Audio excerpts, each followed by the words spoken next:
The mobile MMO market must be a tough nut to crack since 90% of the genre really is just poorly done copies. However, the market is niche and new, and with that territory also comes a few wonderful little snowflakes. Mobile multiplayer technology is starting to catch up to a playable state, but still, yeah, there are many games really unworthy of even mentioning, so let's sift through the sand to find the gold. Here in Attack Gaming's Top 10 Mobile MMO.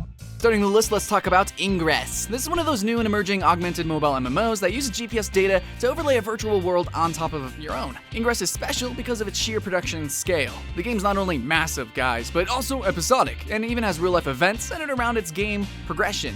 Gameplay visually is just some simple shapes with some splashy colors, but really its entire focus is meta, where players are going to be teaming up to maintain portals or, create portals, whatever, that are springing up all over the INGRESS world.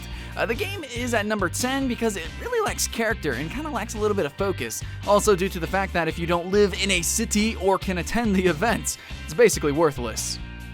But at number 9, we have Order and Chaos Online. It's so low on the list because of its age and uniquity, or really the lack thereof. It is essentially a WoW clone scaled down to fit on a mobile device. And it's not bad at all, but it really can only be called something new if you consider its presence on the mobile market. There is PvP, and also your very usual questing. Order and Chaos might not be an entirely new concept gameplay-wise, but when holding it in your hands, it can feel pretty impressive. This is a game that is friendly for all ages, and is pretty cheap considering the amount of content that you're gonna get. But next up, we have Boom Beach at number 8. Boom Beach is an MMORTS that has players building up their defenses, while at the same time assaulting enemies' islands to reap their rewards. Graphics, cartoony, and clean, meaning it's gonna run and look good on most devices, and the gameplay is incredibly addicting. There's actually a high level of strategy that exists in this game somewhere between the childish art style and the silly name, meaning it can be a fun, casual, or even hardcore experience. But here we are feeling lucky with our number 7, Parallel Kingdoms. Similar to our number 10 Ingress, Parallel Kingdoms is an MMO game that uses your GPS to navigate through the virtual game world. It's a more approachable game because of its relatable characterization and its simpler but impactful gameplay. You will be slaying epic monsters either in dungeons or in your very own backyard. You have levels, unique skills, a player-driven economy, and the ability to claim territory. Parallel Kingdoms would be a great first adventure into the GPS MMO game genre if you are at least up for the adventure. But now seeing our way on to number 6, Dungeon Hunter 4. This is a game that has a ton of character, but at the same time, providing really awesome action with some RPG gameplay elements, of course, for the icing. While there are many similar games that all have different aesthetics, we have to give it to this game because of the production quality, which, really, we would expect this coming from the successful creators of our number 9, Order and Chaos. But now, guys, breaking halfway through the list is AVABEL Online. AVABEL is a more Eastern-style game, but also has a lot of action-packed goodness, at least compared to Order and Chaos. It might take a newer model to play the game smoothly, but it looks really good. PvP, dungeons, and a bigger world than you're probably prepared for. AVABEL Online might lack a little bit of depth in certain aspects, but it is mechanically impressive, at least for being played on the phone. Okay, now into the big bad 4, here is ILLYRIAD. The mobile game genre is not the only one that's flooded with town-building MMO games, but considering that, ILLYRIAD is absolutely one of the more intriguing out of the scene. What makes this game so different is its sheer depth.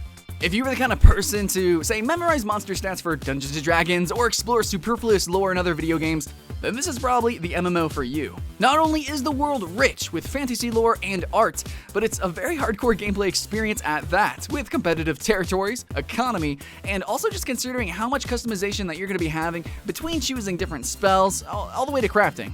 It's really not an easy game to get into, I'm going to admit, but it's pretty easy to get lost into once you actually do. Alright guys, sitting comfortably at our number 3 position, we have the cherished series ZENONIA.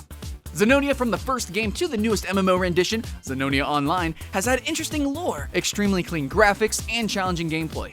ZENONIA had an online interactions in the previous games with, like, say, arenas, but only now are players going to have a full multiplayer experience like the game deserves.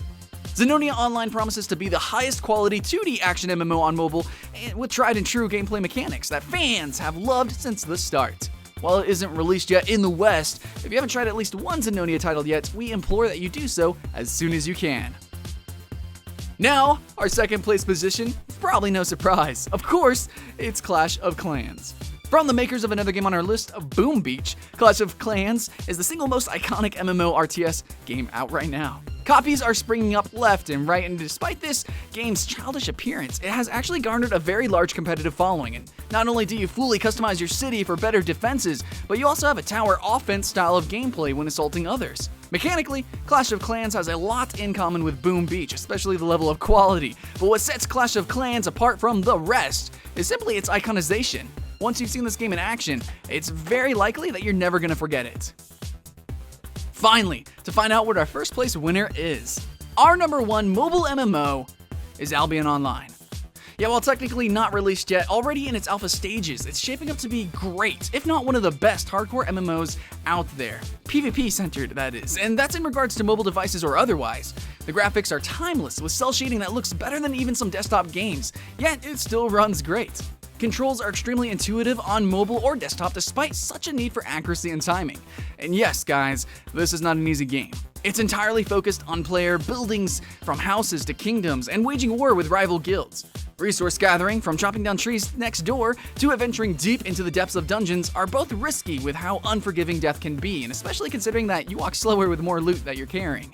No classes, but expect a number of spells that you can custom slot with different kinds of armor. That's going to help you play the role that you want to play. If you want a game that forces you to plan an escape route out of dungeons and also has you paying taxes on the land that you own, then this is probably the MMO for you. If you identify as a Care Bear, however, maybe you should look at another top 10 list. But honestly, joking aside, thank you for watching, and if you want to see more news or first impressions on upcoming games, or maybe even more top 10s, then leave a like and subscribe, and remember to check us out later at MMOATK.com. I'm Kinda Sure, welcome back Attack, and today we're looking at Wakfu. Now Wakfu is a flash-based MMORPG, and they actually have another game called Dofus, and this is the sequel to that MMO. So this is a strategy game. You're going to be moving on tiles. It is a tile-based MMO, isometric view, and you're going to be moving on these tiles, and that also means for the combat, it's turn-based.